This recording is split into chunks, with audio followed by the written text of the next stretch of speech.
welcome to our channel. I'm Tiffany, a retired librarian turned homeschool mom, and this is me catching up in July. So this is July 10th.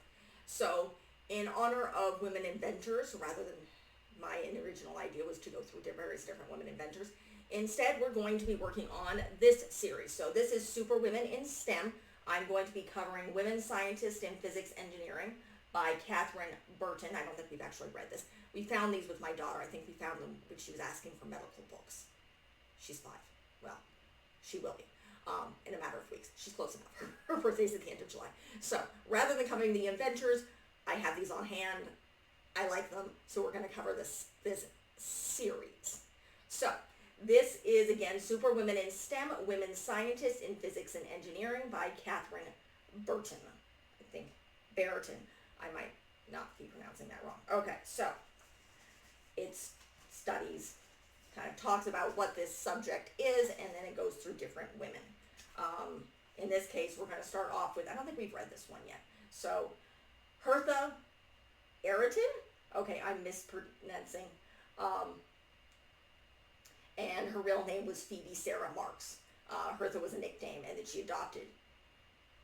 Nickname she adopted, and Brereton was her married name. So she was born in 1854 in England. She was an engineer, physicist, mathematician, and inventor. She went to Cambridge University and the University of London. So again, this is the 1854. She invented a new kind of electronic street light and blazed the trail for women in electronic engineers. So that's who she is. And there's a couple of pages on her fighting for the rights to vote and to go to school and different things. And now we have Liz Meitner. I am actually aware of who she is. She was born in Vienna, Austria in 1878. She was a physicist. She went to the University of Vienna. This is the atomic bomb. So she was one of the people who was working on nuclear fusion. She was obviously in Vienna. She was born in 1878. She was around during both world wars. Obviously, she, I believe, escaped to Sweden. But yeah, she was one of the people who were instrumental in creating nuclear fusion. Not just the fusion bonds, but nuclear energy. So she was well known for that. Okay, moving on to, I'm going to have trouble pronouncing this one. Maria Goeppert Mayer. So she's another German. She was born in 1906 in what was then Kowitz, Germany, is now Kotwis. Yes, I'm butchering these names. Poland.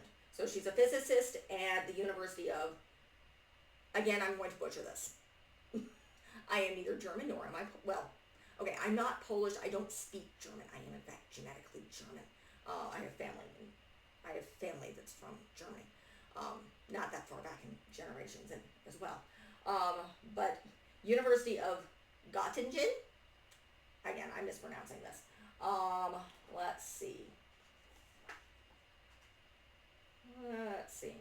She won the Nobel Prize in science for more nuclear energy. She was another one who refused to have anything to do with the Manhattan Project. Liz Meitner was as well. They didn't want anything. They were offered. They didn't want anything to do with Manhattan projects. If you were unaware of what the Manhattan Project was, that was the United States building the atomic bomb. That's the Manhattan Project in a nutshell. It was us doing the the atomic bomb. Eventually dropped on the 2 ones that dropped on Japan and started a very, very big mess.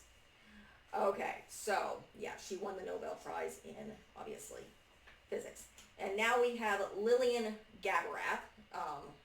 She was California, 1878. She was an industrial engineer and psychologist. Interesting.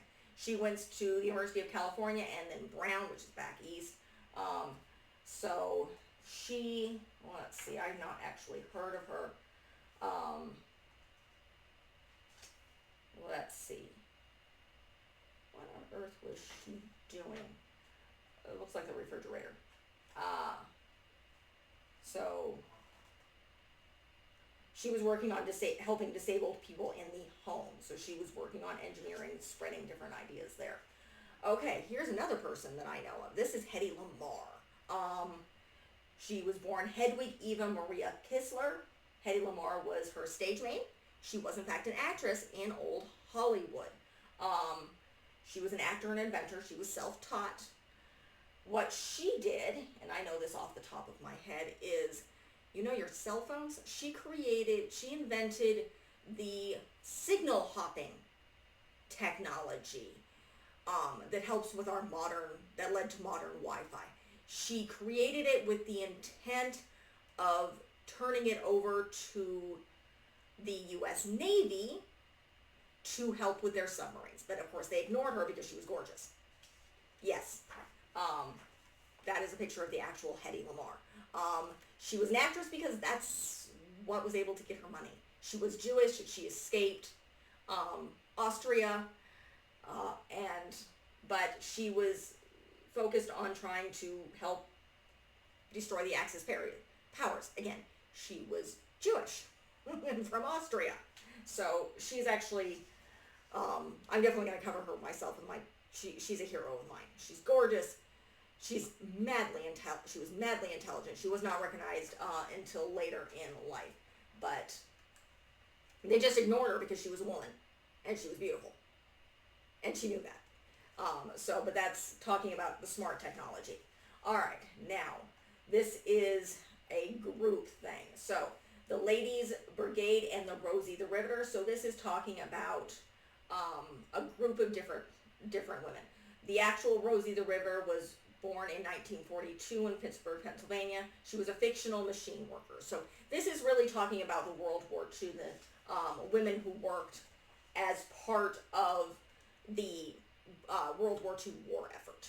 So that's what this is really talking about. So it's honoring these women who did this hard work. So, and then that's kind of the end of this, and it goes into the timeline of, and then it has more women where it talks about Emily Robing, Bertha Benz, a bunch of other names that I cannot pronounce, including Ching Sung Woo, which is a name that was in one of my daughter's scientist children's book. I think I covered that at some point in time. Also colors Shirley Jackson, who was part of, and I covered her before. You can check her out. She was I cannot even remember the book. They did the giant movie about it, about the women working on the space program. So that was Shirley Jackson. And a few others. So, and then it talks more about science, and then of course it has a glossary and further resources. So, again, fantastic book. I am covering this series. Me and my Serafina have not read this book, and there I blurted out my kid's name. So now you know, if you caught that. So, but this is, again, I love this series. It gives a short, great introduction, great for elementary school kids, great as a jumping off place. And again, I knew a couple of these. I'm definitely planning on covering Hedy Lamarr more in depth with my daughter when she's not a small child. And she would actually understand this stuff. So that is it for this review. Like and subscribe. I am going to be covering the rest of this series, which I have sitting here. I will finish the Boxcar Children, working on it. I have 3 more books to do, and then they'll be done. I will catch up on the media stuff. I am sorry about that. I have a bunch of mysteries to go through. I need to watch a little bit more of a variety of things. It's just harder to watch those. Books are easier. So, and I got off more than I could chew this year because life and homeschooling, which we're really starting, and I will get into some of that stuff later. So, like and subscribe. Leave a positive comment if you have one. Check out the rest of my videos. I do have a decent amount. This channel's been around for a couple of years now. And they're still going. I'm not going to give up on it. Even as busy as I get. Next year I just need to cut down on my expectations here. So, like and subscribe again, and leave a positive comment if you have one. Thank you.